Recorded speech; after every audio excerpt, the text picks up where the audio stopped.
Have you heard of gossip before? Gossip. Gossip is one of the most fundamental ways of the practice of witchcraft. Because through gossip, you can influence someone's perception of another person that you have never met. The person had never met you before, but someone gossiped you behind the scene, and the person is armed with the orientation of that gossip and relates with you from that standpoint. What I want you to know is this: witchcraft is a reality that is present, is ever present, seeking to diminish the possibilities you have to align with the fullness of what God has for you. I went for a conference. I was invited as a speaker, and I met great preachers. So I saw that there was a great prophet on the list of ministers. There was a mighty evangelist on the list of ministers. So because of that, I had to go into my most original grace, which is to teach. So that day, I was not going to prophesy because the prophet was there. So I finished teaching, and the prophet began to prophesy over me. And that, I don't know how it happened, that video, the clip of the prophecy, went worldwide.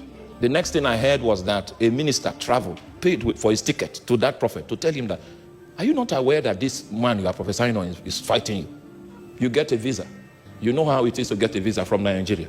Then you pay for your ticket in Naira to travel over to a place to, according to King James, to make someone's mind evil affected. Meanwhile, the day I met that prophet was the first time in my life I ever saw him.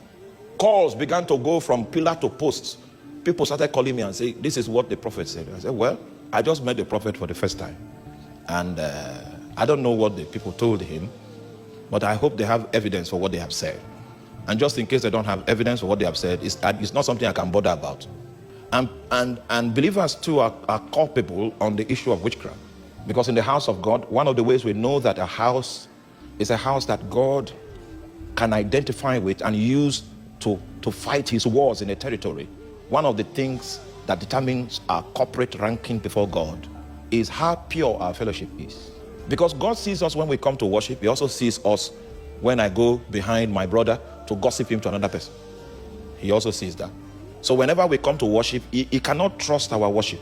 Because in our midst, there are factors, there are activities that happen behind the scene in order to undermine the integrity of other people that come before God. So if you ever see God fight with a congregation, he wants to fight in a territory and he uses a congregation, it means that their corporate rank has appreciated. It means the congregation has matured, and that what they say on the pulpit is what you have behind the scene.